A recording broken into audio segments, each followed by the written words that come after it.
Ya. Vamos a empezar la clase, chicos, ¿ya? Vamos a empezar la clase, ya son más de las 6. Vamos a tocar dos temas, como les dije, ecografía pulmonar y abdominal, ¿no? Vamos a empezar con ecografía pulmonar. ¿Está bien? Ya. ¿Se ve bien las imágenes? Respondan, chicos, ¿se ve bien? Sí, Sí, doctor. profe, sí se Ya. ve. Muy bien, se escucha bien también, ¿ya?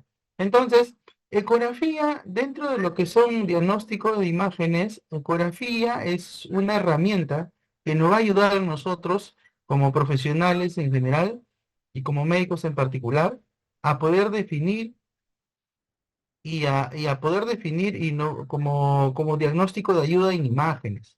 Si bien es cierto, la clínica representa el 70-80%, vamos a echar mano a un diagnóstico de ayuda, que puede ser las imágenes, dentro de ellas la ecografía, por ejemplo, ¿no? Entonces, la ecografía siempre nos da un pequeño porcentaje para confirmar, para corroborar lo que estamos sospechando, ¿no? Entonces, como bien dice ahí, cada vez más las especialidades utilizan el ultrasonido, o sea, la ecografía en su práctica diaria, ¿no? No solamente nosotros como radiólogos, sino distintas especialidades como cardiólogos, ginecólogos, cirugías. Y últimamente los intensivistas están utilizando bastante eso en el área de emergencia o de UCI, ¿ya? Para definir algunas lesiones traumáticas, por ejemplo, ¿ya? Entonces tiene sus ventajas, así como tiene su ventaja, también tiene algunas desventajas. Y la ventaja, como yo les mencioné anteriormente, es la disponibilidad inmediata, es el acceso que tiene uno ahí inmediato a la mano. Actualmente existen ecografías que son portátiles, incluso manuales, ¿ya? Y teniendo un dispositivo a la mano, como un celular, un iPhone, podemos ver las imágenes ahí y no necesitamos una ecografía de gran dimensión, ¿no? Es seguro, no irradia, es rápido, ¿no? Dentro de las desventajas quizás es la subjetividad, o sea, el grado de entrenamiento que uno tiene para reconocer ciertas estructuras, ¿no? En otros casos, por ejemplo, la cantidad de aire que puede tener un organismo, ya sea en el pulmón o en el abdomen, por ejemplo, ¿no? Que me trae algunos artefactos. Como les mencioné, existen los artefactos desde el punto de vista físico, ¿ya? Si bien es cierto, hay máquinas, mientras el costo también un poquito de ventaja, en algunos casos cuesta bien caro, ¿ya? Dependiendo de la marca y el tipo de máquina, el mantenimiento y la formación. Eso es como algunas ventajas en forma general. Entonces acá tenemos el ecógrafo, un ecógrafo, este es un ecógrafo más estacionario, si bien es cierto se puede movilizar, pero es un poco más grande, ¿ya? Que se utiliza en los distintos centros hospitalarios y clínicas, ¿no? Y la sonda que se va a utilizar en estos casos para estos dos temas es la sonda lineal y la sonda convexa en la parte inferior, ¿no? La lineal ve la parte más superficial y la convexa ve las lesiones de las partes más profundas del organismo, ¿ya? ¿Hasta ahí bien, chicos? ¿Me escuchan? Sí, Sí, doctor. doctor. Ya, muy bien, muy bien. Eso quiero que me respondan, ¿ya? De repente ahí se corta y yo estoy hablando solo, pero qué bien, ¿cómo no se escucha? Ya, entonces otro concepto importante es la penetración versus la resolución. Como les dije, un transductor que tiene alta frecuencia como el plano, acuérdense bien, transductor plano, como el que estaba ahí recto, el plano, alta frecuencia, es, tiene menos penetración. ¿Por qué? Porque es para superficies planas, pues, como la piel, ¿no? Pero tiene mejor resolución, ¿ya? ¿Qué cosa voy a ver ahí? Los vasos, por ejemplo, ¿no? La sonda lineal que tiene alta frecuencia, 7,5, 8, 10, 12, ¿no? Y un transductor convexo que tiene baja frecuencia, mejor penetración. Por eso se utiliza estos de baja frecuencia que tienen mejor penetración para estructuras más orgánicas más profundas, como los intestinos y todo eso, pero menor resolución tiene eso, ¿no? Para ver abdomen, corazón, pulmón, en algunos casos, ¿no? Tiene 3,5 MHz, la frecuencia es baja. Entonces, eso hay que recordar. Yo le dije la clase pasada que esto es importantísimo para nosotros, qué estructura queremos ver y dependiendo qué cosa vamos a utilizar, un transductor de baja frecuencia para, para mayor penetración o un transductor de alta frecuencia como los planos para menor penetración, ¿ya? Entonces, la técnica para utilizar en una ecografía pulmonar, el paciente generalmente se pone en decúbito, o sea, echado, mirando hacia arriba, con el traductor orientado longitudinalmente, o sea, a lo largo, y voy revisando en el espacio intercostal. Entonces, vamos revisando, marcando el traductor en posición cefálica, o sea, desde arriba y vamos pasando hasta la parte inferior, ¿no? Entonces nosotros podemos dividir el emitoras, por en este caso el emitoras derecho, en cuatro segmentos, ¿no? En cuatro segmentos y vamos revisando segmento por segmento algún tipo de lesión o de repente queremos ver derrame pleural, ¿no? Generalmente que es para lo que más se pide en ecografía pulmonar es para ver derrame pleural. Se ve muy bien si que existe derrame pleural, ¿ya? Entonces también existe otro tipo de lesiones que podemos identificar. La utilidad, ¿para qué nos es útil una ecografía pulmonar? Si bien es cierto, hay que tener en cuenta que nosotros tenemos que tener claro que en una ecografía pulmonar tenemos que saber que existen patrones, patrón de aireación normal del pulmón. O sea, ¿cómo podemos ver una ecografía normal del pulmón? Y eso tenemos que diferenciarlo con patrones distintos, patrones patológicos como patrón alveolo intersticial, un patrón de consolidación, un patrón de derrame pleural para ver líquidos o un patrón de neumotórax si ese pulmón ha colapsado y hay presencia de aire en el pulmón. Entonces, es importante primero reconocer el patrón de aireación normal del pulmón y luego vamos a poder diferenciar el resto, cada uno con sus características respectivas, ¿ya? Entonces, el patrón de aireación normal, o sea, ¿cómo es una ecografía normal del pulmón? En la ecografía normal del pulmón, ¿qué cosa voy a hallar? ¿Qué hallazgos normales voy a tener en cuenta? Voy a tener en cuenta el deslizamiento pulmonar. Cuando nosotros hacemos una inspiración y una expiración, tenemos una movilización del pulmón. Ustedes respiran, inspiran, respiran, inspiran y expiran. Entonces hay un movimiento del pulmón. Ese deslizamiento del pulmón es normal, ¿ya? Y eso nos vamos dando cuenta cuando pongamos el transductor, vamos a ver la línea pleural. La línea pleural es una línea hiperecogénica, es una línea blanca que lo vamos a ver cómo en la inspiración se va a mover y en la expiración también sube y baja. Esa línea se va a mover, es lo normal. Y se le denominan líneas A. Al efecto de reverberancia de esa línea blanca, que va a ver como si fuera unas líneas como si fuera duplicado de esas líneas o triplicado de esas líneas blancas, se va a ver, ahorita vamos a ver las líneas A, se va a ver más. Es lo normal que se presenta en un parénquima pulmonar.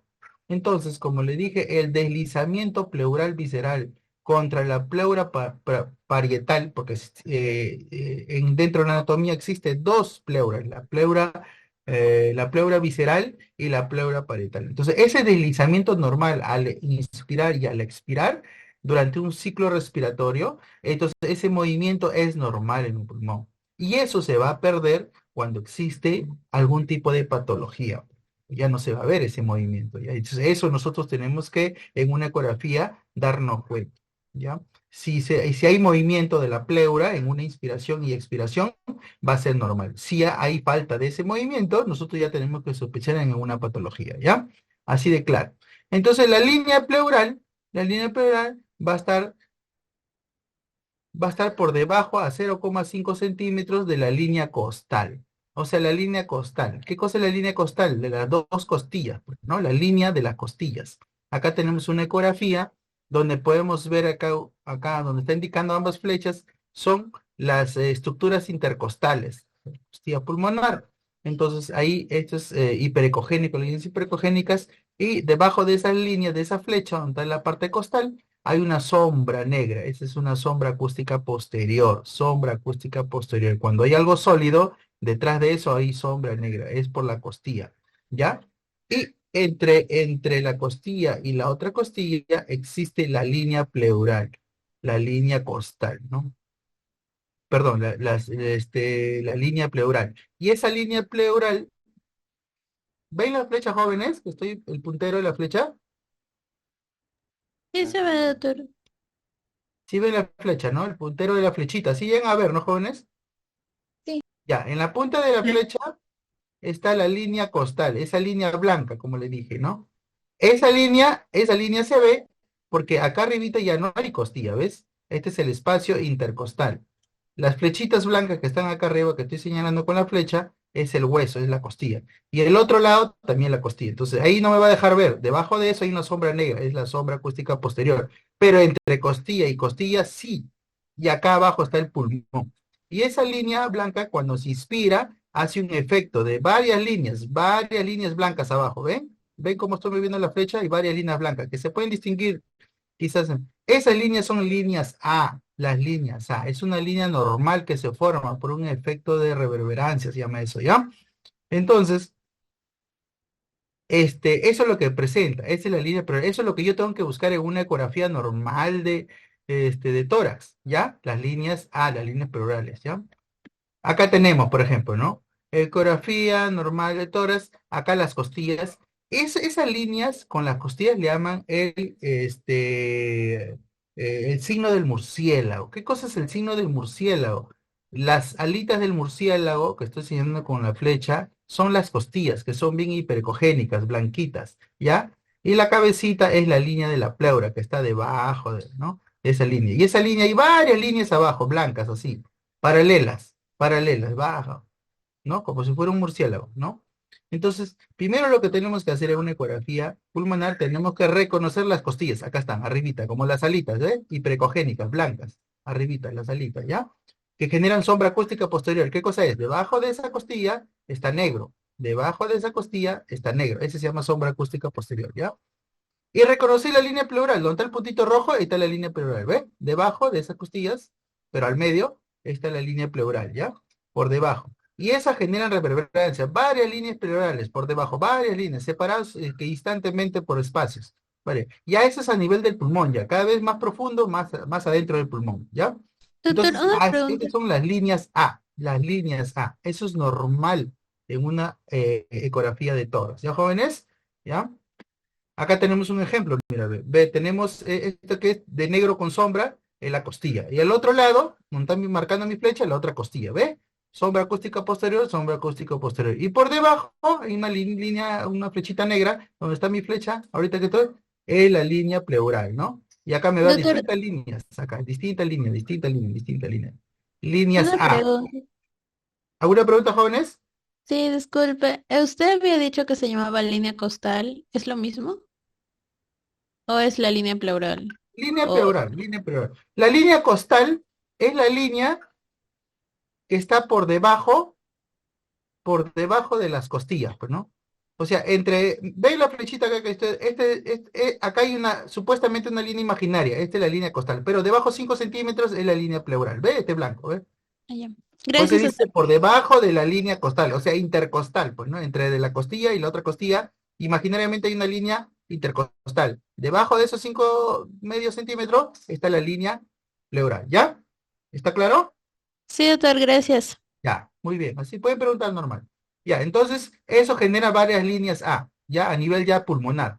Es un efecto de reverberancia, se llama, ¿ya? Esa es ya la parte física.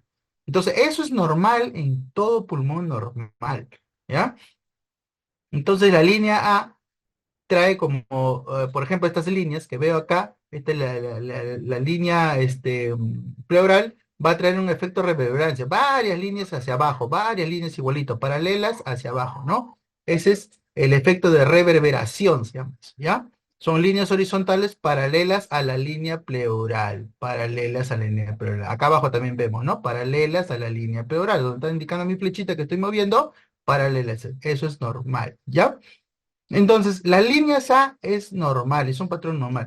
Pero también yo puedo encontrar líneas A predominantes eh, y con desplazamiento de la pleura en algunas enfermedades como el asma o el EPOC, enfermedad pulmonar obstructiva crónica, EPOC, enfermedad pulmonar obstructiva crónica, ¿ya? Pero también puedo encontrar líneas A predominantes, o sea que predominan, hay bastantes, más de lo normal incluso, en ausencia de deslizamiento pulmonar. No puede haber deslizamiento pulmonar o poco deslizamiento pulmonar en neumotoras. Neumotoras no hay deslizamiento pulmonar. Podría haber esas líneas, hay, pero cuando no hay deslizamiento pulmonar, entonces ahí entra un problema, ¿ya? Tengo que sospechar a neumotora. No se mueve, pues. No se mueve, ¿ya? Ya vamos a ver más adelante cómo es el neumotora, pero eso le voy diciendo. O sea, las líneas A se van a ver en normales y en algunos casos en patológicos, ¿ya?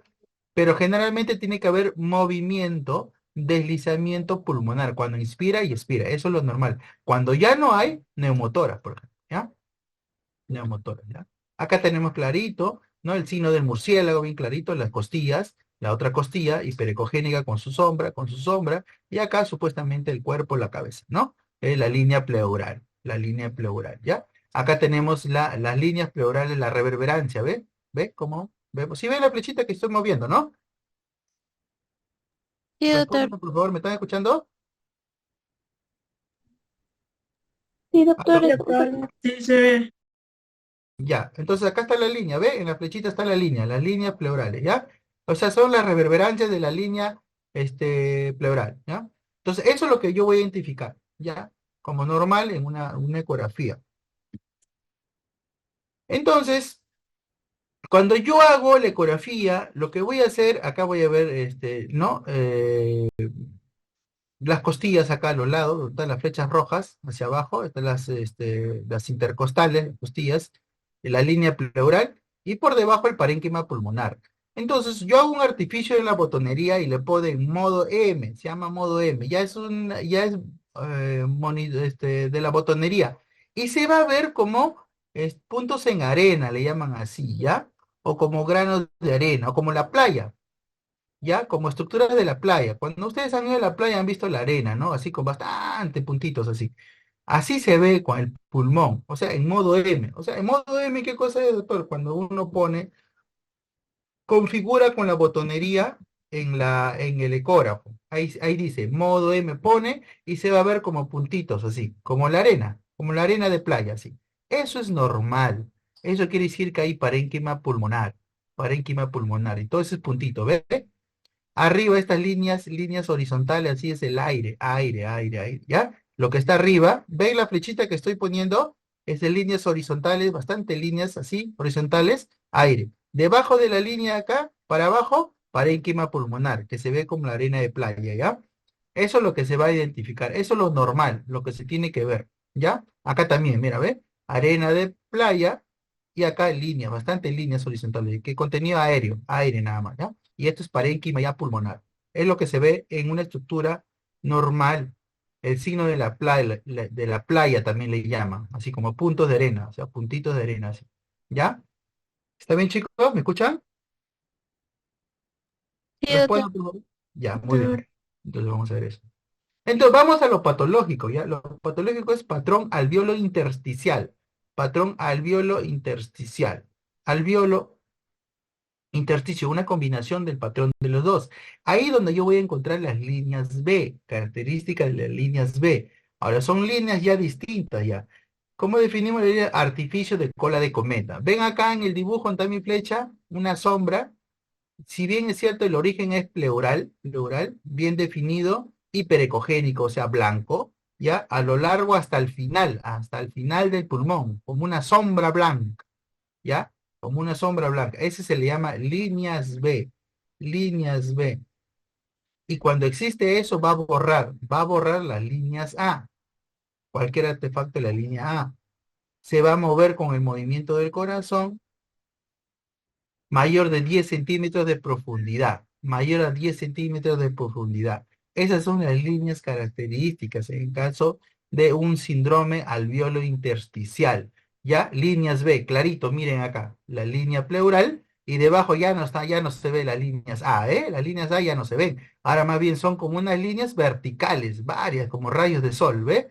Ven acá, artefacto de cola de cometa, también se le llama a las líneas B. Artefacto de cola de cometa inician desde la línea pleural hiperecogénica, ¿no? Y son líneas largas, como cola de cometa, hiperecogénica, bien definida, hasta el final de la pantalla. Borran las líneas A, los borra totalmente. Se mueven con el deslizamiento pleural. Esas son las líneas B, ¿ya? Las líneas B, ¿ya? Entonces, en un síndrome intersticial voy a ver esto. Esto es característico. Ya estamos entrando en lo patológico, ¿ah? Ya no estamos viendo líneas A, que es normal, ¿ya? Estamos viendo líneas B, ¿ya? Artefacto en cola de cometa, característico, ¿no? Entonces, el origen de la línea el origen es pleural, hasta la parte inferior de la pantalla, ¿ya? Como ven, se mueve con deslizamiento pulmonar, lo normal en zonas inferiores del pulmón de 3 a 4 líneas, es normal, de 3 a 4 líneas correlacionar la presencia de agua extravascular pulmonar. Si existe 7 centímetros de separación, afectación de septos intralobares, pensar en fibrosis intersticial. fibrosis intersticial, cuando existe 7 milímetros de separación. Si es menor a 3 milímetros de separación, es un proceso intraalveolar. ¿Pensar en qué? En edema pulmonar o en un síndrome de diestrés respiratorio agudo. Así se denomina, SDRA, síndrome de diestrés respiratorio agudo, ¿ya? O edema pulmonar, ¿ya? Cuando esas líneas o colas de cometa están separadas menos de 3 milímetros, ¿ya? Ya hay que tener en cuenta eso en caso patológico. Ya acá bien claro lo voy dejando estos datos. No, acá vemos, por ejemplo, tres ejemplos, ¿ya? ¿Ven, jóvenes, la imagen que está acá? Sí, doctor. Ya, muy bien. Ven, mira, a la parte izquierda de ustedes, Sí. su pantalla, a la parte izquierda, ven tres cortes tomográficos. Esta es tomografía, ¿ya? Tomografía de parénquima pulmonar. Normal, ¿ya? Este caso es normal, ¿ya? Normal acá, normal. Acá sí, hay algo blanco irregular. Parénquima, algodonoso, así como edema, o como líquido, como algo pulmonar. Y acá el engrosamiento de los septos, de las estructuras septales, está engrosado, ¿ves? Blanquito, todo engrosado, acá todo engrosado, ¿ya? Acá normal, lo normal me dan las líneas de cometa con una separación regular, normal. En este caso veo edema intersticial, así, ¿no? Separación menos de 3 milímetros. Ustedes ven la separación acá entre línea y línea siempre es más cortita que la de arriba, incluso hay una mayor cantidad, ¿ves? Más cortita que la de arriba. Y acá en este caso inferior, y eso pensar en un edema pulmonar. Y en este caso, si la separación es de 7 milímetros, voy a pensar en patología de fibrosis intersticial, ¿ya? Fibrosis intersticial. Voy sospechando. Obviamente lo voy a corroborar con una tomografía que está acá a la izquierda, ¿ya? Mira cómo podemos ver distintas imágenes de cola de cometa en distintos tipos de patología, ¿no? Entonces, todas tienen cola de cometa hasta el final, imagen hiperecogénica desde la línea pleural hasta abajo de su pantalla, hasta abajo de su pantalla. Pero en algunos casos hay en mayor cantidad con menor separación, en otros casos con un poco mayor separación. En esos casos, ahí nosotros tenemos que sospechar en patología. Si cuando le sacamos tomografía, obviamente nos vamos a darnos cuenta de que existe patología, ¿ya? ¿Está bien, jóvenes? Vamos a entrar a lo que es la consolidación. Doctor, ¿qué cosa es la consolidación pulmonar? Es algo que se ve como algo algodonoso, blanco. El pulmón normalmente es algo oscurito, de aire, pues, ¿no? Entonces debe haber algo blanco, algodonoso, consolidación. Y generalmente, un ejemplo común y clásico de consolidación es el patología neumónica, una neumonía, es clásico de consolidación, ¿ya? También se le denomina consolidación alveolar. ¿Y qué cosa es hepatización pulmonar? O sea, se ve como el hígado, como un hígado, por ejemplo, con algo, una lesión blanca ahí.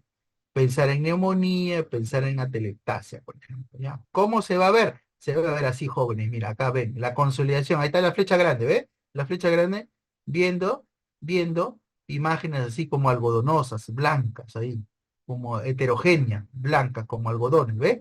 Y acá arribita, la efusión pleural, líquido. El líquido se ve negro, ¿ves? Esta es una neumonía con derrame pleural. Neumonía con derrame pleural líquido negro, líquido, derrame pleural y la neumonía. ¿Ve cómo se ve?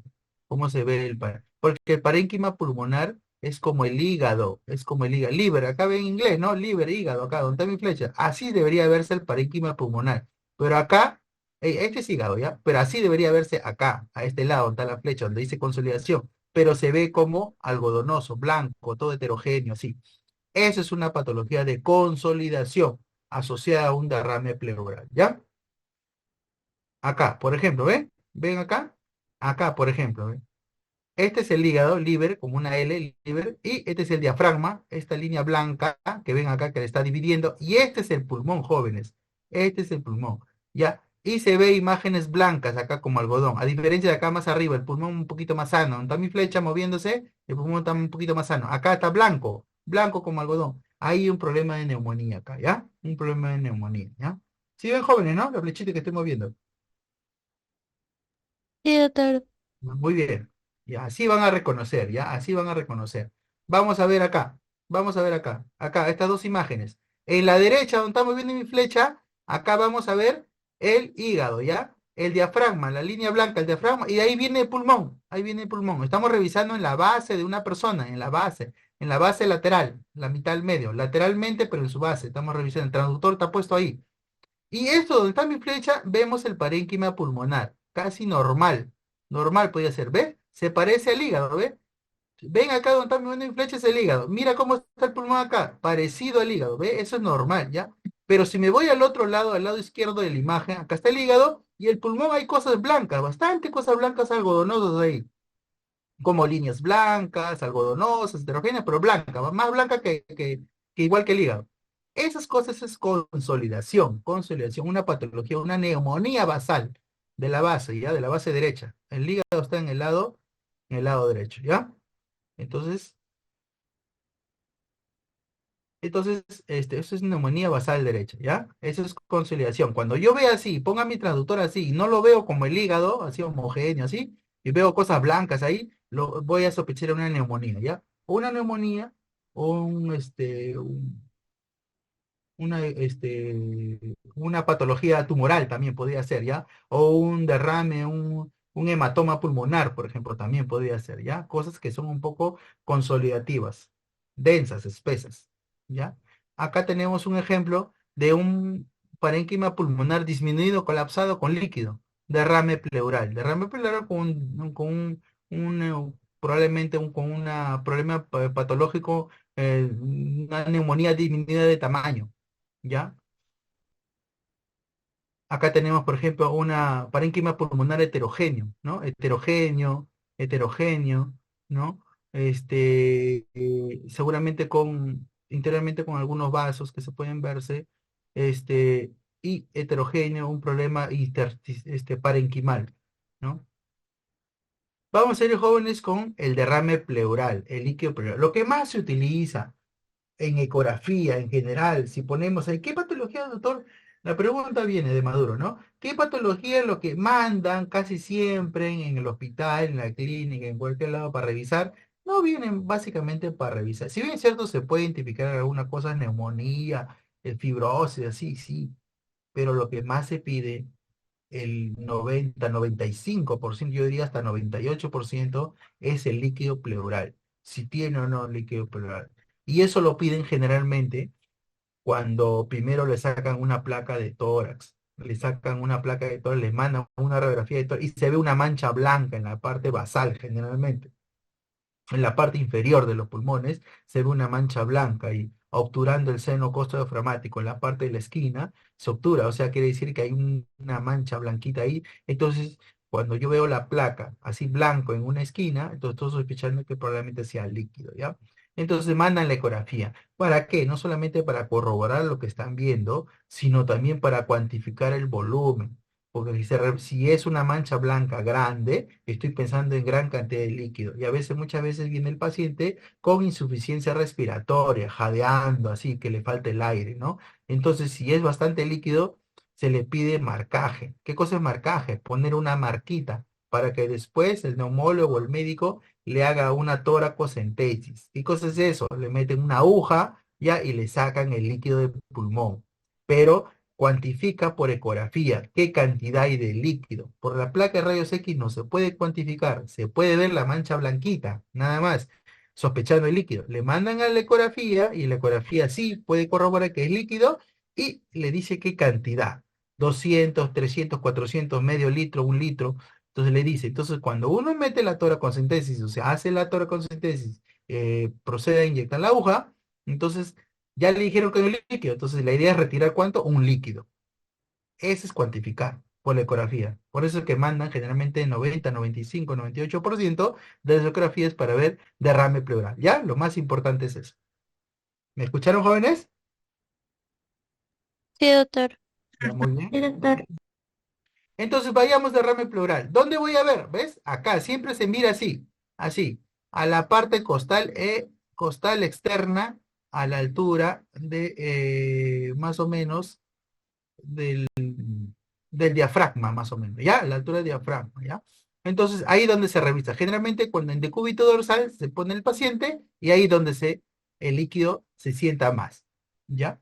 En la zona de declive del diafragma, ¿ya? En la zona de declive del diafragma. ¿Y cómo voy a ver?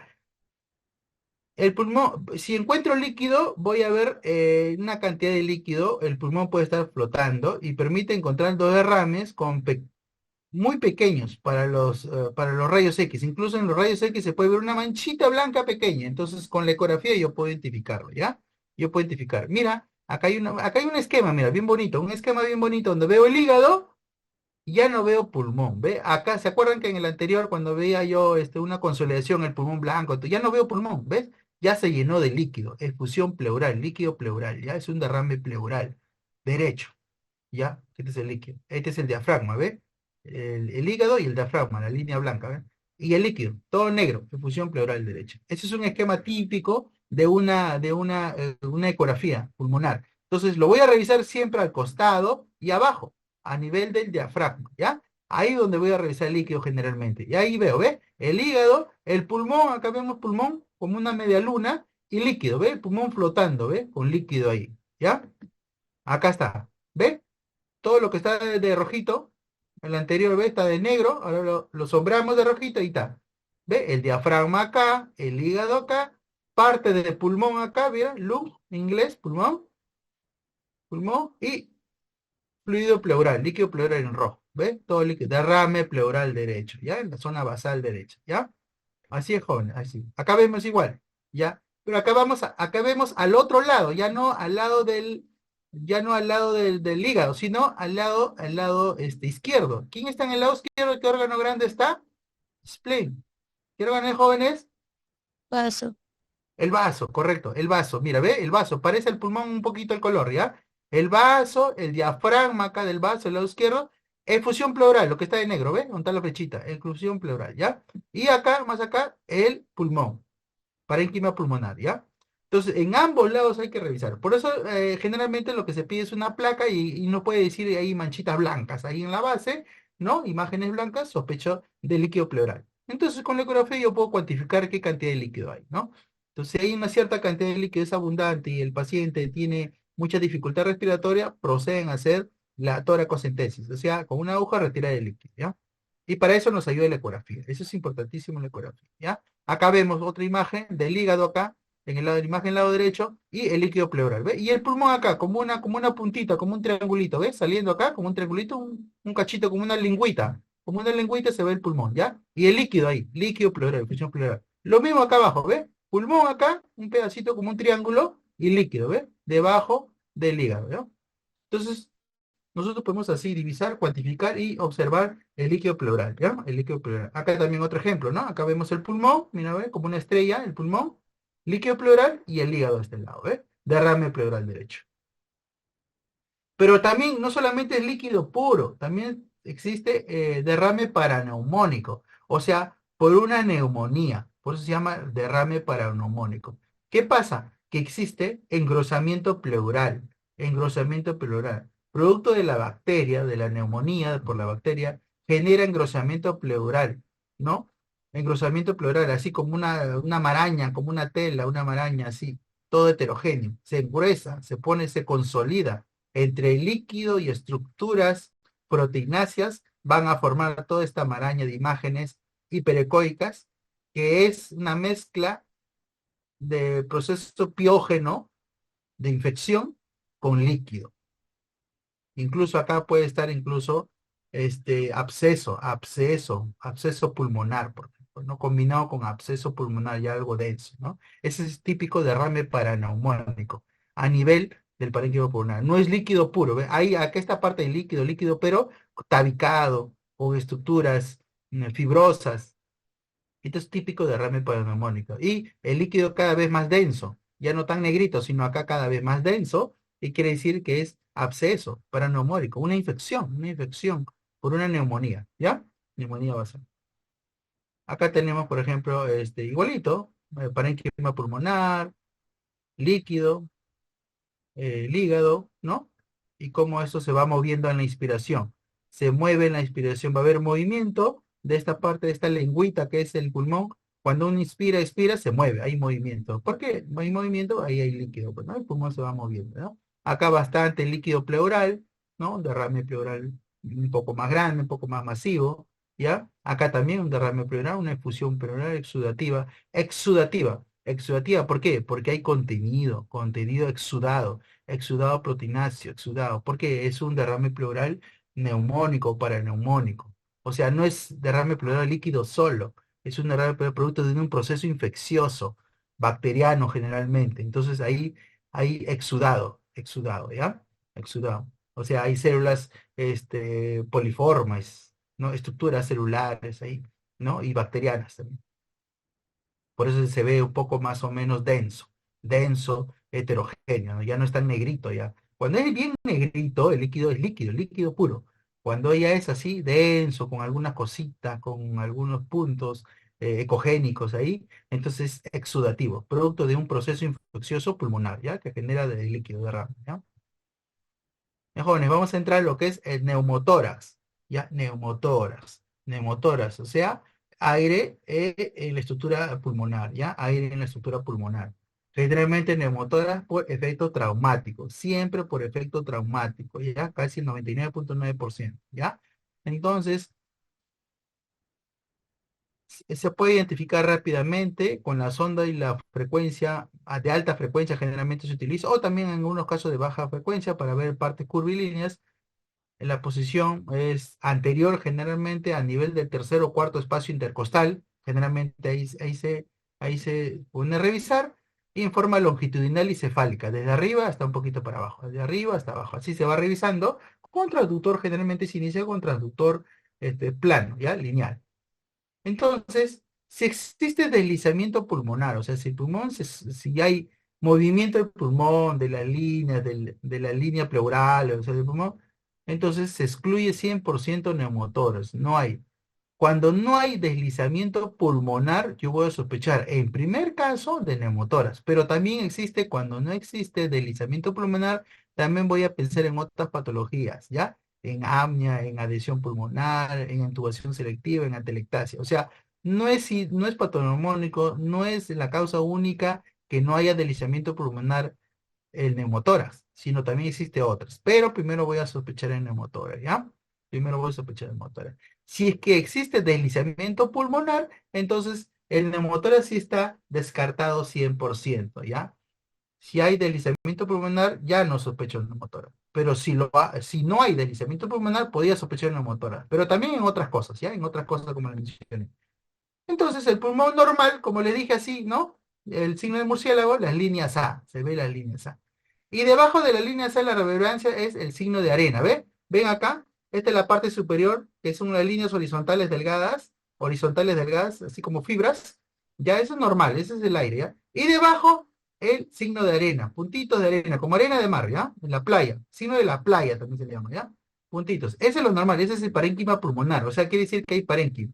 Y acá la línea blanca, esta línea blanca, que está entre estas dos puntas de flecha, esta línea blanca, es la línea pleural, la línea pleural, esta es la pleura, ¿verdad? Envolviendo al parénquima pulmonar, que se ve el signo de la playa, o de la arena de playa, ¿ya? Cuando existe un neumotórax, ya, este signo de arena ya no hay. Todo se ve como líneas horizontales, líneas como flechas, como fibras. Ya no hay el signo de la playa, jóvenes. No hay. Quiere decir que no hay parénquima pulmonar. No existe. Es aire. Todo es aire. ¿Y cómo se va a ver en la imagen? Así. ¿Ve? A diferencia del otro lado, que sí se ve el signo de la playa, la arena, ¿ve? ¿Ves? No es tan complicado hacer el diagnóstico, ¿ya? Es sencillo. Ustedes ponen el transductor y ven el signo de la playa. Ah, ya, acá hay pulmón. Dice. Acá hay pulmón. Acá ponen y no hay. Sigue siendo así. No hay pulmón. Todo es rayita, ¿ya? Todo es rayita. Doctor, Sí, una pregunta. Entonces, en el caso de neumotórax ya no sería tan necesario hacerles una tomografía y se podría diagnosticar nada más viendo la ecografía. ah, ya, solamente para saber neumotoras, en este caso te quedarías, pero generalmente el neumotora va acompañado, quieren saber cuál es la causa, en otro, como le dije, no el 100% es traumatismo, ¿eh? Hay que sacar una radiografía, ¿por qué? Porque puede haber mira, puede haber neumotoras cuando hay traumatismo, se rompen las costillas y esas costillas pueden invadir el parénquima pulmonar. Hay que descartar que haya fractura, que esa fractura haya entrado al pulmón y haya dañado el pulmón. De repente ha sido por un disparo o por un arma de fuego o un arma blanca. Entonces hay que ver a qué nivel ha hecho daño. O sea, de todas maneras necesitamos una radiografía, por lo menos. ¿ya? Para tener un panorama un poco más alto. Solamente para identificar neumotoras, este caso, ¿no? Pero a veces queremos ver más cosas, de repente tiene algo metido dentro, ¿no? Ha sido un arma blanca, o de casualidad, un accidente ha caído en y se ha enclavado un fierro o algo, entonces queremos ver qué otras estructuras más ha dañado, entonces necesitamos un panorama un poquito mayor y podemos pedirle o se tiene que tomar una radiografía. Obviamente lo primero, cuando uno llega mientras se va trasladando el paciente de... Ahora, para sacar una radiografía generalmente es en el hospital, no es ahí mismo, in situ. Por ejemplo, si hiciste un accidente en carretera, ya, y tú estás sospechando un neumotórax, en un portátil un paramédico puede tener un médico emergencista, un médico de ambulancia, así, o que está en un SAMU, así, o incluso hasta un bombero, ¿no? Bien entrenado, puede tener un ecógrafo portátil de mano y puede sospechar y puede ver este signo, ¿ve? Este signo de líneas. Entonces ya puede ir ya a la emergencia diciendo que acá yo sospecho de, porque le falta el aire y todo, sospecho que hay una neumotora. Tiene este signo sospechoso. Entonces van de frente y esto, ya no hacen ya tanto el estudio, ya no demoran mucho tiempo, les ayuda eso en el camino. Básicamente por eso, ¿ya? Porque generalmente lo que piden es una radiografía, pero te ayuda eso. O también, para no movilizarlo mucho al paciente, a veces ya está en UCI, entubado, mucho, y a veces para sacarle una placa de rayos hay que movilizarlo y todo eso, utilizan solamente el transductor del ecógrafo y lo deslizan a nivel, ¿no?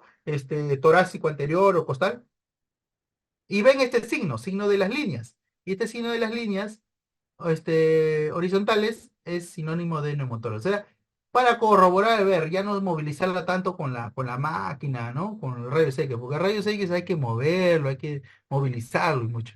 Solamente para ver, ahora si quiero ver completo, obviamente una radiografía, ¿no? Y si quiero ver algo mejor, todavía una tomografía. Pero hay que movilizar al paciente, porque como bien ustedes saben, neumotórax generalmente es por accidente o por traumatismo severo, ¿ya? No hay neumotórax existe neumotoras por iatrogenia, por ejemplo, ¿no? Que no es muy ¿Espontáneo? común, pero se da. O sea, cuando quieren sacar un líquido pleural, por ejemplo, un derrame pleural, ¿ya?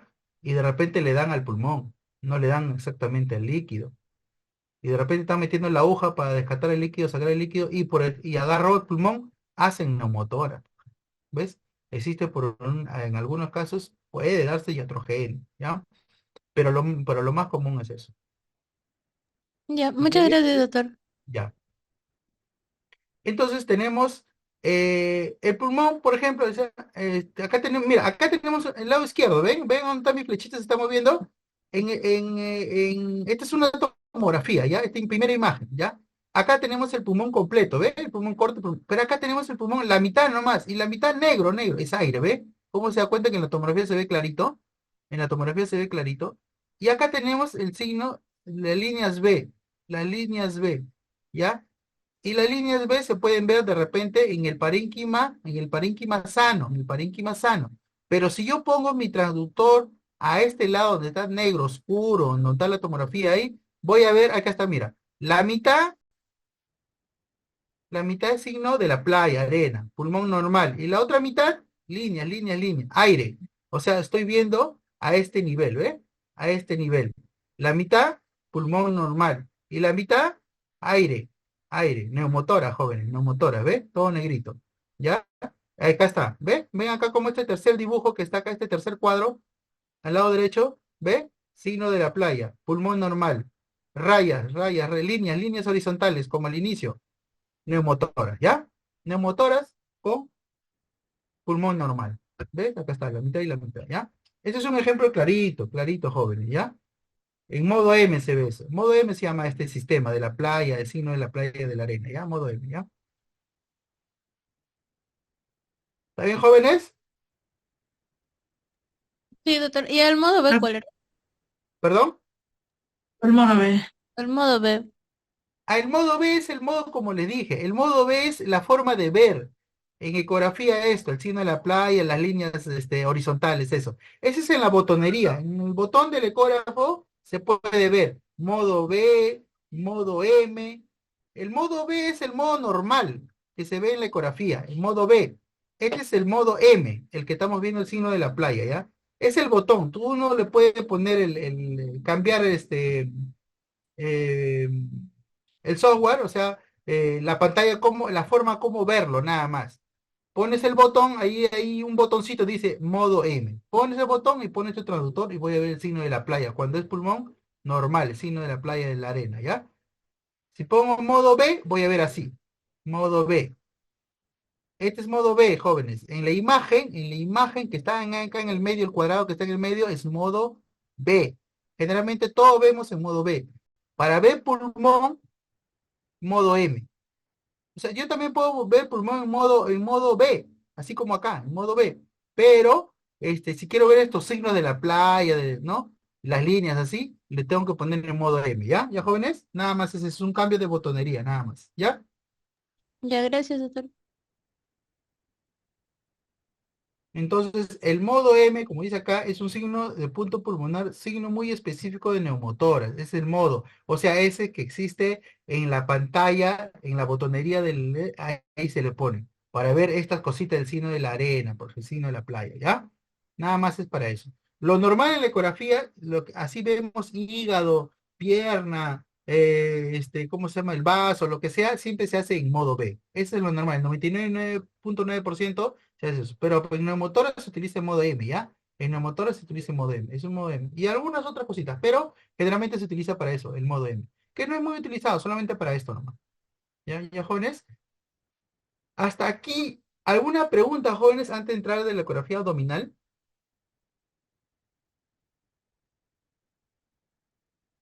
¿Alguna preguntita, jóvenes? Ya. ¿Sí, no? Todo ¿Sigamos? claro. Todo claro. Ya está Ya, claro, muy doctor. bien, muy bien. Ya lo estoy explicando 2 o 3 veces para que quede, ¿ya? A veces es un poquito complicado entender algunas cositas, ¿ya? Por eso les repito 2 o 3 veces para que quede claro, ¿ya? Y son más cosas, yo lo estoy poniendo en forma general. En realidad son puntos, términos físicos, una cuestión un poquito compleja. Aparentemente parece fácil o no parece tan fácil, pero es más complicado de lo que uno piensa, ¿eh? Es más complicado de lo que uno piensa. Pero vamos a hacerlo más didáctico así. Vamos a entrar a lo que es abdomen, ¿ya? Ecografía de abdomen. ¿Ven la imagen, no? La ecografía de abdomen, el transductor convexo generalmente. Acá vemos en el esquemita el transductor convexo, acá vemos el ecografista, ¿ve? Está tomando, ¿no? El tracto convexo a nivel abdominal, ¿no?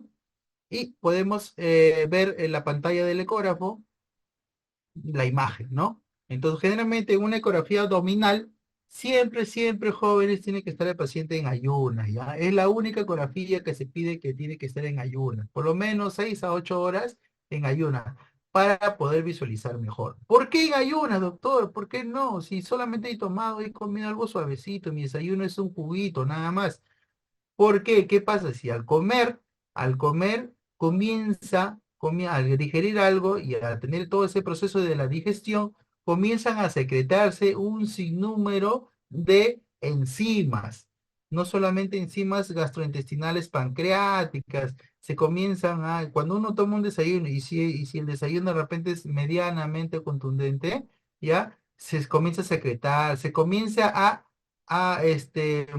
constreñir o disminuir a contraerse, por ejemplo, la vesícula, ya no me va a dejar ver el contenido dentro de la vesícula. Si por ejemplo, yo necesito una vesícula dilatada, bien, bien dilatada, su máxima expresión, si es posible, y eso lo consigo en ayunas, porque si no está dilatada, se contrae, me va a esconder de repente un pólipo vesicular, de repente un cálculo vesicular, una piedrita en la vesícula, ¿ya? Por eso es que es importante en ayunas. Muy aparte de que también al ingerir alimentos, yo hago mi ecografía abdominal, ya, y te hablo de ecografía abdominal programada, ¿no? Obviamente, programada, porque existe la ecografía abdominal de emergencia para ver líquido por un hemotórax, sangrado, por ejemplo, eso es otra cosa. Hablo de ecografía abdominal que te programa, ya, para ver vesícula, para ver páncreas, para ver vasos, así, programada. Y al digerir alimentos, no solamente esa parte se va a alterar, sino que también las asas intestinales se van a llenar de gases, jóvenes, se van a llenar de gases. Y voy a ver, es como una neblina, es como ver, no sé, en invierno, neblina, no me va a dejar ver tan bien algunas estructuras, ¿ya? Entonces, por eso que se piden ayunas, ¿ya? Por eso que se piden ayunas. Salvo que sea una ecografía de emergencia, ya sea por una apendicitis o ya sea por líquido intraabdominal, ya sea sangrado por un traumatismo abdominal cerrado, un accidente de tránsito, por ejemplo, se golpeó un disparo en el abdomen, por ejemplo, y quiero ver si hay sangrado interno, ahí sí, no necesita si comió o no comió, eso no interesa, ya es una emergencia, ahí sí, pero es para ver líquido nada más, no es para ver los órganos, porque van a distinguir. Entonces, jóvenes, ven acá el esquema, jóvenes, el dibujito. Sí, Sí, doctor. Sí, Ya, doctor. acá vemos el hígado, ¿ve? Vemos el hígado, ¿ve? El hígado, ¿no? Vamos a revisar en una ecografía abdominal siempre el hígado, la vesícula, el páncreas, ¿ya? El hígado, la vesícula de verdecito, como una perita, y el páncreas, ¿no? El páncreas, el hígado, ahorita vamos a hablar del hígado, el páncreas, y la vesícula biliar con su conducto, con el colédoco, ¿no? Desembocando a nivel y uniéndose con el conducto de Wirsum, que pasa por acá, el conducto de Wirsum se une con el, la parte distal del colédoco a nivel, desembocando en la segunda porción del duodeno, desembocando en la segunda porción del duodeno. Anatomía jóvenes, solamente para recordar, ¿verdad? Ustedes ya dominan eso que da miedo, ¿no? Entonces, para recordar nada más, ¿ya? Entonces, del hígado van a salir la estructura que es la estructura hepática izquierda, ¿no? La hepática derecha, se van a unir con la estructura del conducto hepático común, y eso se junta con el cístico, el hepático común, con el conducto cístico, que es la parte distal del colédoco, el conducto cístico, y va a formar el coledo. El coledo que a nivel distal se va a unir con el Wilson, va a desembocar a nivel de segunda porción del duodeno. ¿Ya? Esto es importante conocer cómo se llama, cuál estructura, de qué nivel, ¿no? Yo puedo encontrar cálculos en la vesícula a este nivel, ya a nivel del fondo, a nivel, ¿no? Pero también puedo encontrar cálculos a este nivel, ya a nivel del conducto cístico. ¿Ya? A nivel del conducto cístico. Y es cuando hay que a este nivel, la piedra que está acá flotando, lleno de bilis, acá puede estar tranquilo y feliz la piedrita, pero cuando esta piedrita se moviliza y se incrusta acá, y acá se obstruye, se atora, se incrusta, el paciente viene con dolor cólico a la emergencia, pensando que, bueno, es una colicistitis aguda, un dolor crónico. ¿Por qué? Porque la piedrita que estaba acá feliz, horas antes, días antes, se deslizó, se movió y se incrustó acá. Y acá el calibre es menor. Como es menor, se obstruye, se atraca, no pasa, se dilata, se inflama, dolor cólico, ¿ya? Dolor cólico. Se puede obstruir acá, a nivel del colédoco, a nivel distal. Y cuando la piedrita se obstruye a nivel distal, justo en la salida del Wilson, o sea, lo tapa el Wilson, le pone como si fuera una tranca, lo obstruye la salida del Wilson. ¿Y qué cosa sale, doctor, del Wilson, del conducto de Wilson? ¿Qué cosa pasa por ahí? Salen las enzimas pancreáticas, jóvenes, las enzimas pancreáticas. ¿Para qué salen las enzimas pancreáticas? ¿Para qué sale, por ejemplo, la bilis? Para emulsificar la grasa, jóvenes, emulsificar la grasa, o sea, catalizar, destruir la grasa que comemos en los alimentos, ¿ya? Todo alimento graso, rico en graso, que comemos, ya se va a activar. Se activa una enzima que se llama la colicistoquinina. ¿Hay lleva fisiología, jóvenes? sí, doctor, un grupo. Ya. Estoy haciendo recordar y nomás, ¿ya?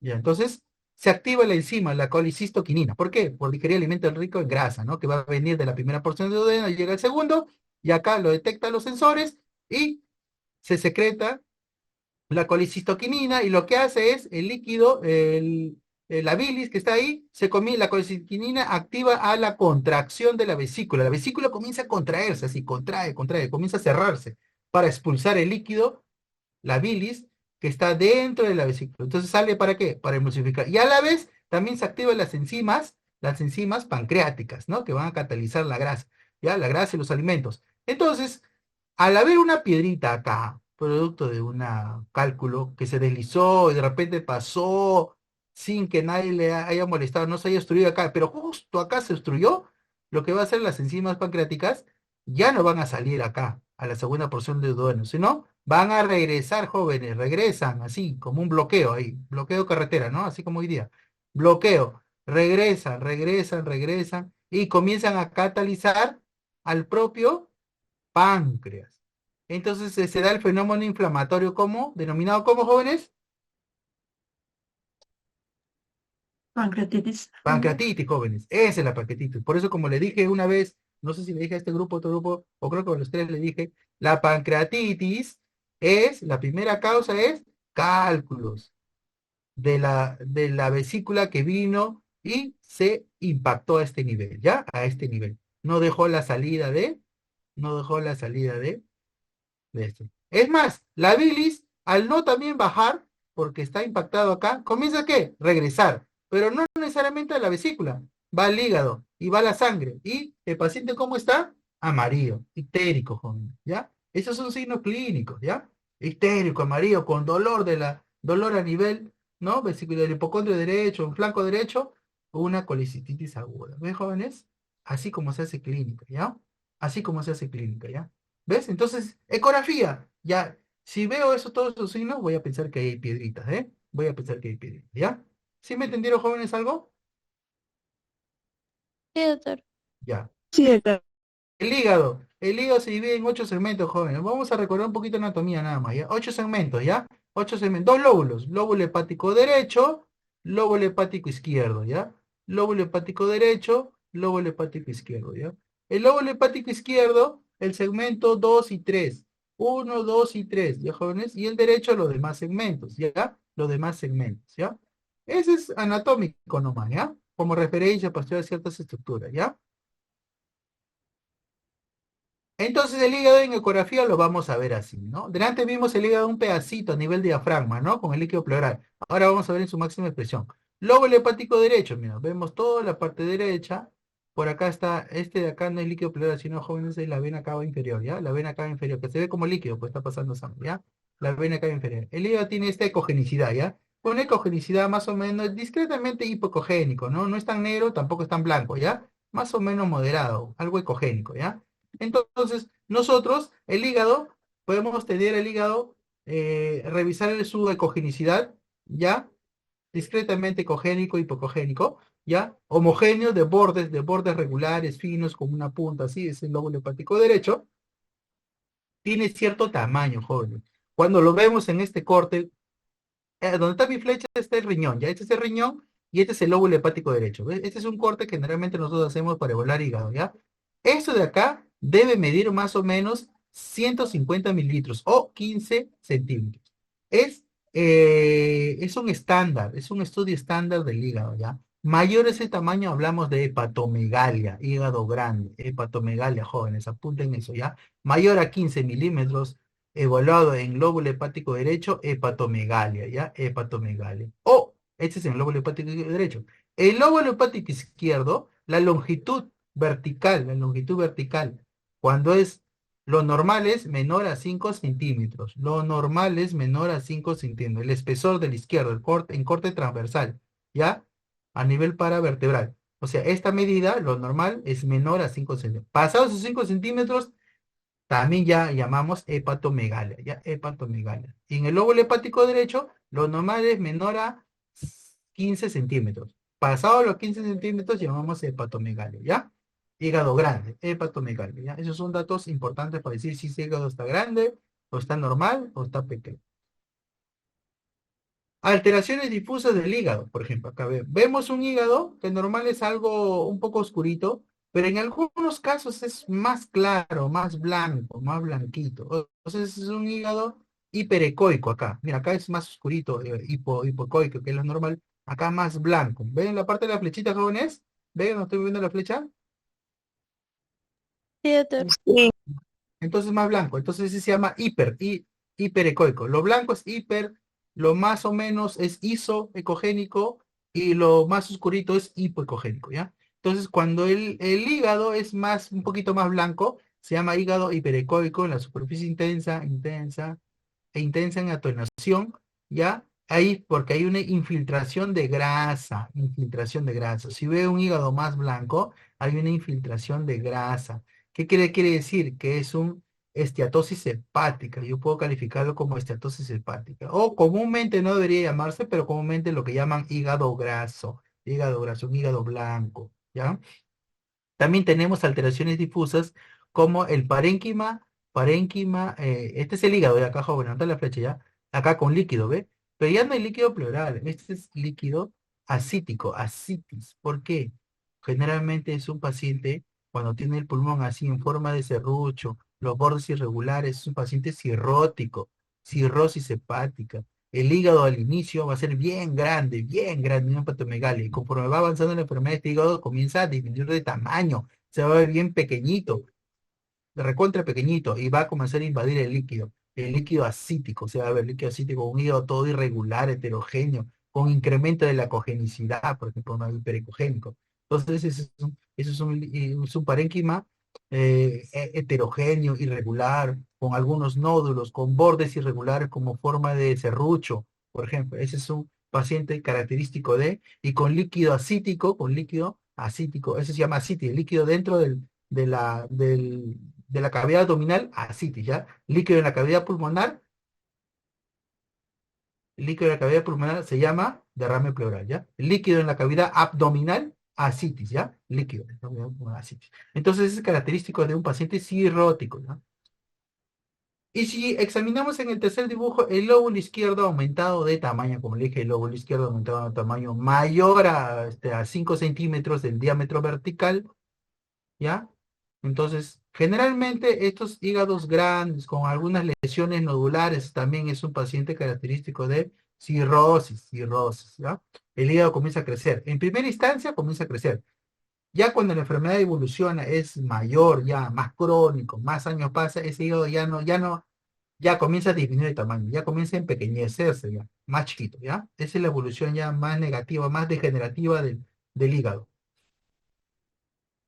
Entonces, la alteración difusa, como le dije, este es un corte del lóbulo hepático derecho. Miren bien el parénquima hepático, se parece bien al parénquima renal. Este es el riñón, ¿ya? Este es el riñón. Acá vemos el riñón, en el medio está el seno renal, más hiperecogénico, ¿ya? El riñón, en el medio de esa estructura blanca es el seno renal, ¿ya? Que son los conductos colectores y todo eso que se ve hiperecogénico blanco, ¿ya? Mira cómo el parénquima renal que está acá en mi flechita de negrito, con el parénquima hepático, casi es parecido el color, ¿ven? Medio oscurito, ¿no? Un poquito más, ligeramente más el riñón. Pero miren acá la imagen más abajo, acá, donde está la flecha. ¿Cómo se ve el parénquima hepático con respecto al parénquima del riñón? El riñón sigue siendo normal, ¿ah? Se ve más blanco, joven, más blanco, a diferencia de acá arriba, ¿ves? Acá se ve más blanco. Esa es infiltración grasa, joven, infiltración grasa, ¿ya? Infiltración grasa, ya un poco más moderada ya. Entonces, y ya incluso más blanco todavía, ya severa ya, hígado graso. Lo que comúnmente no se debería hacer así, se llama esteatosis hepática, ¿ya? El término correcto es esteatosis hepática.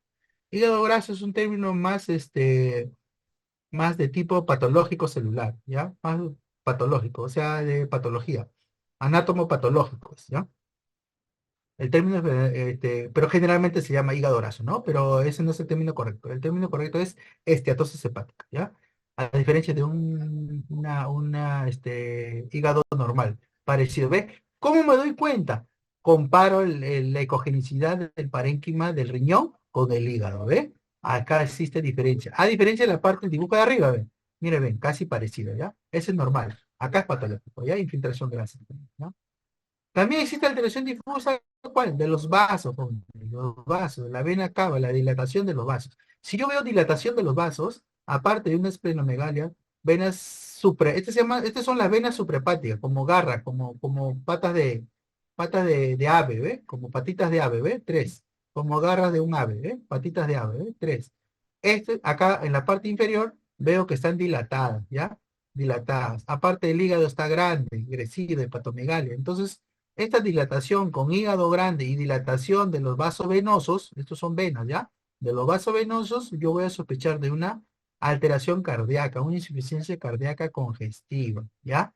Este es típico cuando las venas suprahepáticas se encuentran dilatadas en un contexto de hepatomegalia, en un contexto de un hígado grande, ¿ya? Lo de abajo es anormal, lo de arriba está normal, ¿ya? También encontramos lesiones focales dentro del hígado. Por ejemplo, una lesión redondeada negrita es un quiste simple. ¿Por qué? Lleno de líquido, anecogénico. Contenido anecogénico. La ecogenicidad es negra, es líquido, ¿ya? Pero también existen quistes complejos, con tabiques, ¿ve? Este es todo un quiste. Tiene tabiques, como septos, líneas blancas, que dentro de todo el quiste, se están subdividiendo como si estuviera tabicado, ¿ya? Y esto, por ejemplo, puede ser una, una enfermedad de Echinococcus granulosus, ¿ya? Quiste hidatídico, por ejemplo. Entonces, un ejemplo también podría ser de quiste hidatídico. Es un quiste por un parásito, ¿ya? Podría ser, por ejemplo, ¿ya? Este es un quiste simple, nada más. ¿También, jóvenes, me escuchan? Sí, doctor. Sí, doctor. Ya, muy bien. Otras lesiones focales, pero ya sólidas, sólidas. ¿Ven esta lesión focal sólida, sólida, blanca? ¿Ya? Es un nódulo sólido. Lesión focal nodular sólida hiperecogénica, por eso es blanco, ¿ya? En la región basal del hígado, ¿ya? Generalmente sospechamos un hemangioma. Pero también puede ser isoecogénica, mira bien acá. Ya no es tan blanco, ¿ves? Es más o menos homogéneo, igual que el parénquima pues, hepático. Isoecogénico, ¿ves? Ya no es tan blanco. También puede ser un hemangioma, ¿ya? Un hemangioma que no tiene tanta ecogenicidad, ¿ya? Pero existe otras lesiones focales heterogéneas, ¿ve? Ya no es tan homogéneo, sino tiene contenido anecogénico, isocogénico, hipocogénico, o sea, heterogéneo. Imagen nodular heterogénea, hiperecoica con área anecoica, o sea, con área contenido anecogénico en el centro, un halo hiperecogénico grueso en el borde. Esto se trata de un caso de una metástasis con necrosis central. Cuando existe necrosis, muerte celular, ya se va ennegreciendo todo, se va poniendo oscuro, o sea, necogénico, ¿ya? Este es un caso de metástasis con necrosis central, se va necrosando, se va poniendo negro en el centro, ¿ya? Y este es un hígado, ven acá un hígado con tres imágenes nodulares, ¿ve? ¿Ve? Algo hipocogénicos, uno, dos, tres, con tres masas o lesiones nodulares, hipocogénicas, heterogéneas, de contornos regulares, mal definidos en zona, se trata de metástasis. Joven. ¿Qué cosa es metástasis? Metástasis es cuando existe una lesión primaria en otro lado, llámese páncreas, llámese intestino grueso, delgado, llámese riñón, llámese vaso, no lo sé, en otra estructura, ¿no? Y generalmente lo más cercano y lo que más llega es en el hígado. Se van a formar múltiples lesiones nodulares, múltiples lesiones nodulares. Eso se llama metástasis. Por eso que cuando uno le encuentran alguna patología tumoral, abdominal o pulmonar o cualquier prostático, lo que sea, y hacen su biopsia y dicen que es cáncer, lo primero que mandan es hacer revisar el hígado para ver si no ha hecho o ha realizado o se ha dado una metástasis, ¿ya? Cuando existe metástasis quiere decir que esa patología que al inicio, por ejemplo, un cáncer de útero, un cáncer de ovario, y que ha hecho metástasis generalmente va al hígado, ¿ya? Este quiere decir que está avanzado. Es un cáncer que ya no tiene curación, solamente tratamiento paliativo, nada más, quimio, radioterapia, quimioterapia generalmente, ¿no? Paliativo, ya no tiene tratamiento curativo. Muchas veces ya no resecan, ya no sacan el tumor, lo dejan así y con tratamiento paliativo.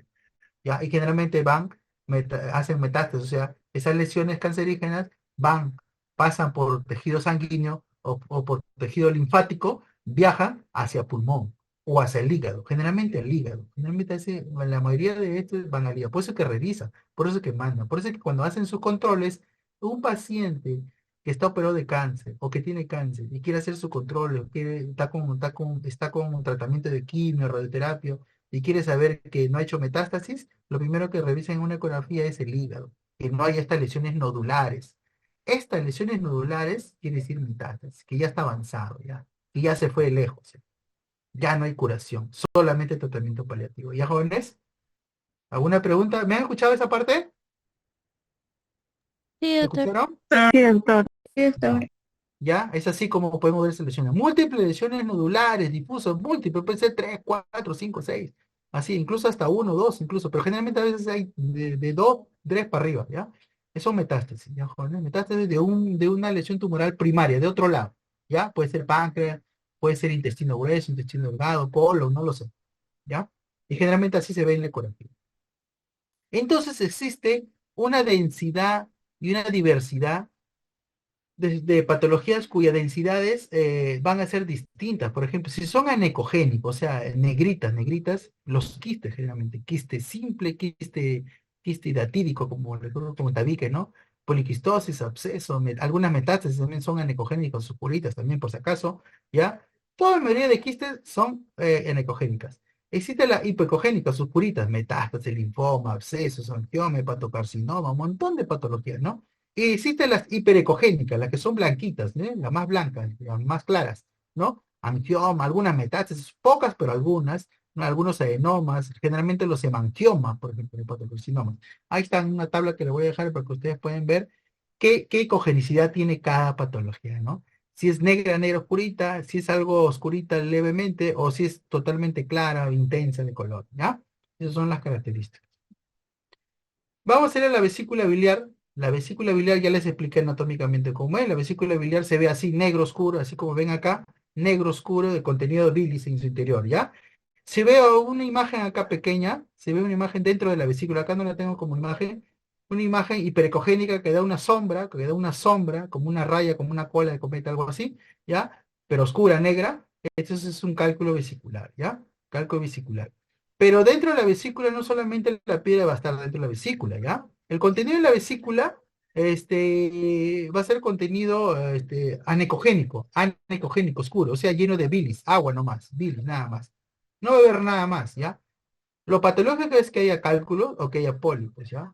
Los cálculos y los pólipos se parecen, pero la diferencia es que la piedra, los cálculos dan sombra, dan esta raya, una sombra, ¿ve? Una sombra, como cola de cometa, algo así, ¿ya? En cambio, el pólipo no, el pólipo no. El pólipo es un poco más como un lunar, ¿me entiendes? Pegado a la pared y no se mueve. Por más que el paciente tú lo pones boca abajo, de costado, el pólipo, como está pegado, adherido a la pared de la vesícula, no se va a mover.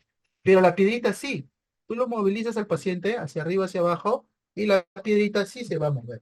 ¿Ya? Sí se va a mover. Jóvenes, ¿me escuchan?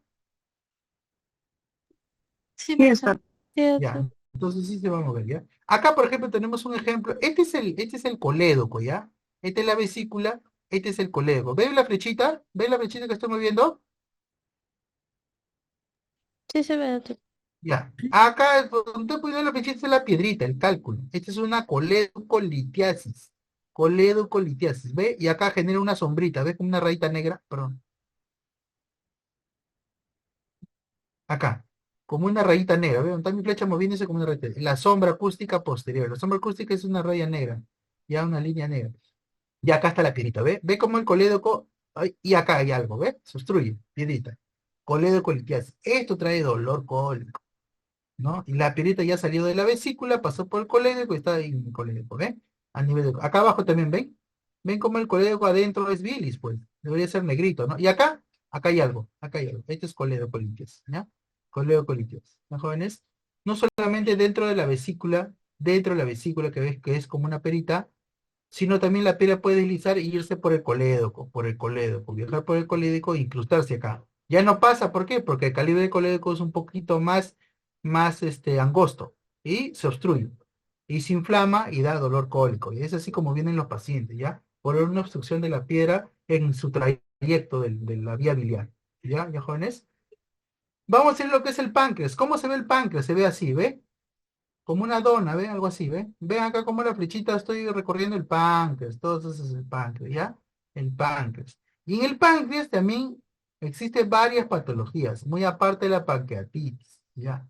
Generalmente la pancreatitis en ecografía es algunas características que me da pancreatitis en ecografía es, se comienza a engrosar, se inflama el páncreas y estos bordes son las líneas de la pared, ¿ve? Del borde, ¿ve? Tiene como una formita, ¿ve? Tiene su borde superficial. En una pancreatitis aguda, estos bordes se pierden, no se llegan a ver bien, se ve borroso los bordes superficiales externos, no se llegan a ver. Acá sí se llega a ver bonito, miren. Como yo paso la flecha a la punta, sí se llega a ver el borde, toda la silueta del páncreas. Pero en una pancreatitis se engruesa, la cabeza es grande, o sea, como un salchichón se pone todo irregular, grueso, comienza a engordar, ¿ya? Entonces, y aparte se dilata algunas estructuras y dolor y todo eso. Entonces, El diagnóstico, más que por ecografía, el diagnóstico de pancreatitis se hace, jóvenes, por laboratorio, ¿ya? Laboratorio, ¿ya? Lo que si quieren sospechar, a veces confunde esas imágenes, porque en algunos casos puede haber pancreatitis, pero con esta imagen incluso. ¿Por qué? Porque no es una pancreatitis severa, lo que yo desde antes le puse el ejemplo de bordes irregulares, todo engrosado, todo irregular como un salchichón, es una pancreatitis ya recontra severa. Pero a veces hay pancreatitis así, parece normal. Pero ¿quién me va a definir, doctor? Entonces, por ecografía, no me da el 100% de diagnóstico. Pues, no, no te da el 100%, ¿ya? El que te da el diagnóstico 100% tiene más especificidad, ya es el examen laboratorio, el examen de lipasa, amilasa, ¿ya? Amilasa y lipasa sobre todo, ¿ya? Examen de sangre. Eso es cuando se elevan, se elevan en 3 veces o más su valor normal, es diagnóstico de pancreatitis, ¿no? La ecografía solamente te dice si yo hago la ecografía y veo piedritas en la vesícula, quiere decir que una de esas piedritas ha bajado y ha obstruido el hueso. Eso es lo que yo saco como conclusión. No tanto voy a ver la tirita a nivel del Wilson, no se ve, porque es la parte más profunda y más posterior. No se llega a ver, el transductor no llega a tanta profundidad, ya no llega a ver eso. El cálculo, la tirita incrustada en el Wilson, en la salida, como yo les expliqué anatómicamente, no se va a ver. Lo que yo voy a sospechar es que alguna piedrita de varias que hay en la vesícula, una de ellas bajó y se obstruyó, sí, eso sí, ¿ya? Entonces, no solamente existe la pancreatitis, ¿ya? Existe también lesiones quísticas, ¿no? Lesiones quísticas bien delimitadas, de bordes delimitados, de contenido anecogénico. Es un quiste, ¿ya? Y el Wilson dilatado totalmente, ¿no? Es un cistoadenoma de páncreas, ¿ya? Pero no solamente quística, también existen lesiones nodulares.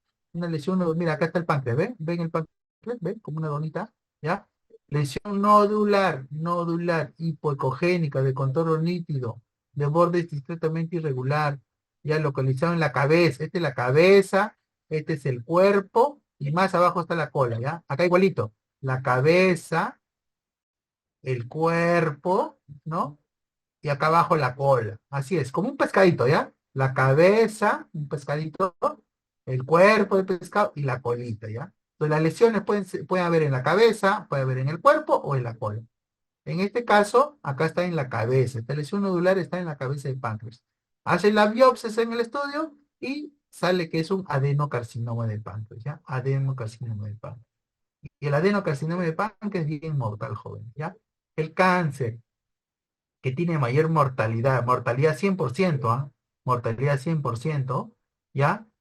Si es que no ha hecho metástasis, si no sea a otro lado, ya puede tener curación. Cuando la lesión nodular es muy pequeña inicial, se puede detectar con tomografía y se puede estipar esa parte o todo el páncreas y se salva la persona. Pero si ha hecho metástasis, generalmente va a hígado, ¿ya?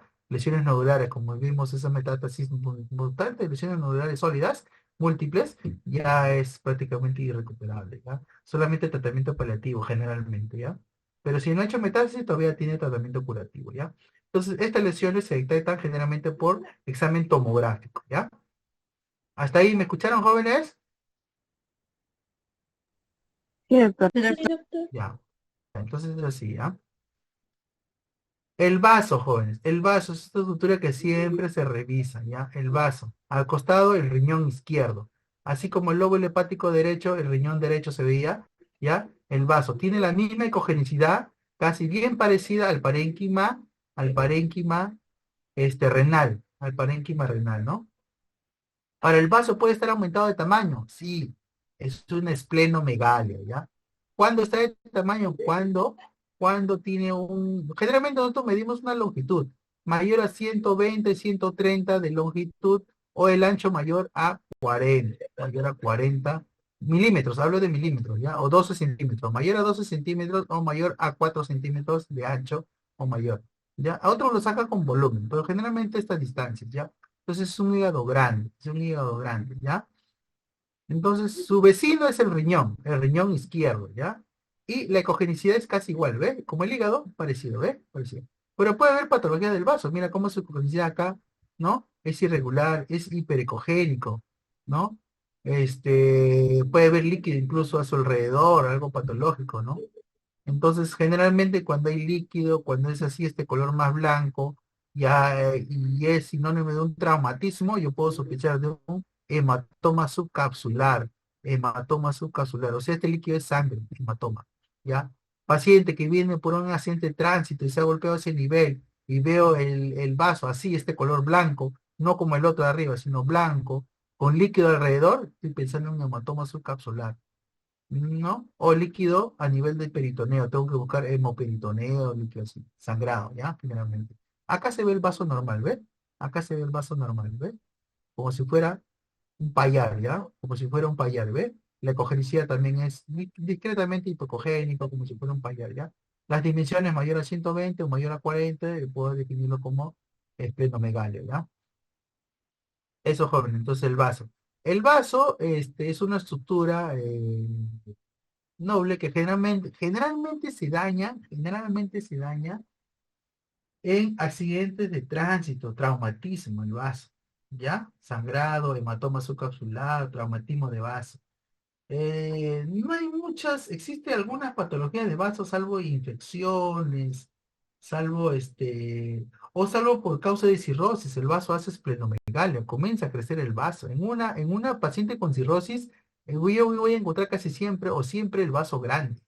¿Ya? Es casi sinónimo, ¿ya? Si yo encuentro a un paciente con cirrosis, si yo analizo el vaso, ese vaso va a estar bien grande, 150, 200, bien grande, generalmente, o sea, va a ser así. Ya, paciente con cirrosis, este vaso va a estar bien grande, ¿ya? Entonces, pero lesiones traumáticas es lo más común para ver hematomas y sangrado, ¿ya? Definirlo como esplenomegalia, esplenomegalia, el tamaño, ¿no? Mayor a 120 o mayor a 40, generalmente, ¿ya? También puede encontrar en algunos casos tumores, lesiones nodulares acá. Menos frecuentes, pero no. El vaso es el órgano que menos hacen metástasis, ya jóvenes, más van al hígado, al hígado. Bien difícil que yo encuentre una lesión nodular acá, bien difícil. ¿Puede haber? Sí, pero es bien raro. Más van al hígado. Ahora, ¿puede haber lesiones tumorales propias del vaso? Sí, eso sí es distinto, ya lesiones nodulares propias, no como metástasis, sino propias lesiones nodulares, ¿ya? Vamos a ir lo que es jóvenes al riñón, ¿ya? El riñón. Y el riñón hay un sinnúmero de patologías como puede ser cálculos, quistes, tumores, alteraciones inflamatorias, alteraciones vasculares, hay un sinnúmero, ¿no?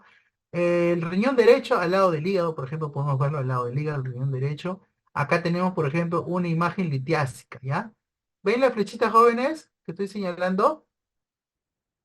Doctor. Peter, Ya, esta es una imagen litiásica, este es un cálculo, ¿ves? Hiperecogénico, una piedrita, lo que comúnmente llamamos, y da una sombra acústica posterior. ¿Ven una línea negra? Debajo es una sombra. Se llama sombra acústica posterior. Es un cálculo renal a nivel distal en la parte inferior del riñón, ¿ya? En la parte inferior del riñón, ¿ya? Y generalmente esos cálculos cuando bajan que ocasionan dolor cólico, lesiones, ¿ya? Ese es. Acá, el riñón derecho. Ahora, hablar de eh, este, nefromegalia, riñón. Doctor, ¿cuánto es una nefromegalia? ¿Cuánto mide un riñón? ¿Cuánto es el tamaño máximo y mínimo? Un riñón normalmente mide entre 90 a 120 en promedio de largo, del eje longitudinal, largo, de acá hasta acá, 90 a 120 el promedio. Y de 15 a 20 el promedio, ¿ya? De 15 a 20 el promedio. Ese es el tamaño longitudinal, o el tamaño anteroposterior. Pasado ese tamaño, 130, 140, hablamos de nefromegalia, joven, riñón grande. Patologías que causan nefromegalia. La diabetes en su estado inicial, comienza a crecer el riñón grande y después ya comienza a empequeñecerse, ¿ya? ¿Ya? Patologías infecciosas inflamatorias comienzan, ¿ya? Hacen que crezca el Disculpe, riñón. doctor, ¿podría, ¿podría repetir cuánto es el ancho? ¿Perdón? Por favor. ¿Podría repetir cuánto sería el ancho del riñón? ¿Las medidas? ¿Las medidas quieres? Sí, ¿Me doctor. escuchan? Sí, doctor, la medida A del la ancho del medida. riñón. La medida de un riñón en promedio va en la parte longitudinal, o sea, lo más largo, que se llama longitudinal, ya de 90 a 180 a 120 en promedio. O sea, puede medir 90, 95, 100, 115, 120, hasta 122, 23 por ahí, ¿no? Máximo. ¿Ya?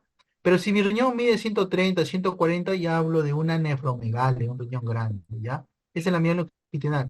El antero posterior, o sea, de acá hasta acá, debe medir en promedio de 15 a 20, o 15 a 22, así, más o menos. Pero si mide 25, 30, así ya hablamos de un riñón grande también, ¿ya? Tanto en la medida longitudinal como el anteroposterior, ¿ya? Ahora, no solamente existe litiasis, cálculos, también puede haber lesiones nodulares, masas a nivel, por ejemplo, en el parénquima inferior, en el polo inferior, ¿no? Masas, lesiones hipocogénicas, heterogéneas, ¿no? Irregulares, ¿ya? A nivel de riñón. Y esto de acá, cuando le hacen la biopsia, se trata de un carcinoma renal, ¿ya? Carcinoma renal. Y esto amerita, generalmente cuando son carcinomas renales, se tiene que retirar todo el riñón, ya es una nefrectomía total. ¿Ya por qué? Porque ya puede hacer metástasis a otro lado. ¿Ya? Existen no solamente lesiones quísticas, lesiones tumorales, sino lesiones litiásicas también. Inflamatorias, por eso puede crecer el riñón, o lesiones vasculares, ¿no? Acá, por ejemplo, este es un ejemplo de un riñón. Mira, acá ven el riñón. ¿Ven, jóvenes, la flechita? Ven el riñón y acá un quiste grande, ¿ve? Un quiste grandote a su lado, ¿ve? Un quiste negro. Aunque ese es un quiste renal. Incluso más grande que el riñón, ¿ve? Más grande, este es el riñón, ¿ve? Este es el riñón con su estructura parenquimal acá hipocogénico. En el medio, esa estructura blanca, que no le llegué a explicar. La estructura blanca que está acá en el medio del riñón son las estructuras del el seno renal. ¿Qué cosa forma el seno renal? ¿Por qué se ve blanco acá? Porque son los conductos de los túbulos colectores, por ejemplo, ¿no? La pirámide de Bertin, los túbulos colectores, la estructura, ¿no? La pelvis, ¿no? De donde va a salir de acá la pelvis, todo, toda esa estructura central.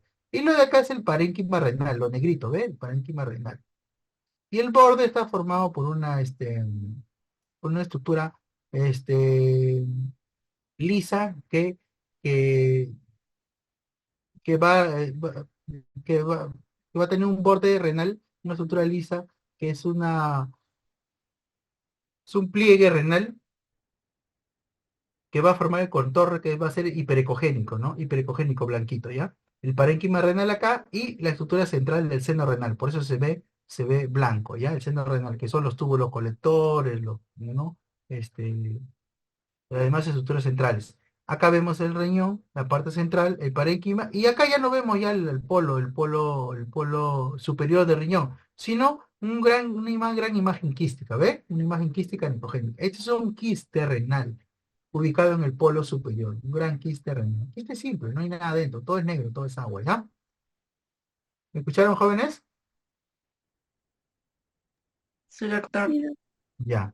Este es un ejemplo de quiste renal, ¿ya? Quiste simple renal, simple, no hay nada adentro, ¿ya? Quiste simple renal. Entramos a otra estructura que es la vejiga. La vejiga. También como de distintas estructuras de la vejiga puede haber tumores, puede haber cálculos, procesos inflamatorios, divertículos, alteraciones de los meatos, por ejemplo, ¿no? Esta es la vejiga. Acá tenemos la vejiga, ¿ya? Con su pared, todo el borde de la pared.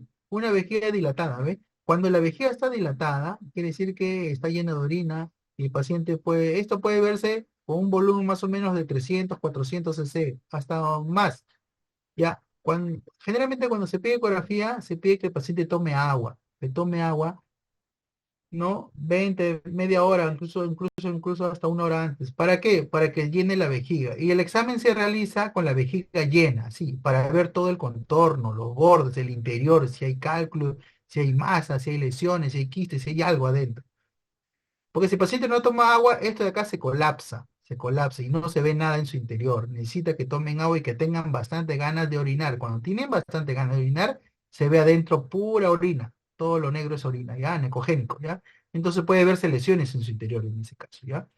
Entonces la vejiga puede aguantar un volumen hasta de litro y medio, jóvenes, se puede ver. He visto pacientes hasta de litro y medio. Ahí, claro, obviamente que están con bastante ganas de orinar, ¿no? Pero para el examen ecográfico se hace 200 a 250 cc aproximadamente, mínimo. Ese es el volumen mínimo. El volumen máximo va hasta donde toleren, ¿no? Y he visto personas con litro y medio, pero eso es ya demasiado, ¿eh?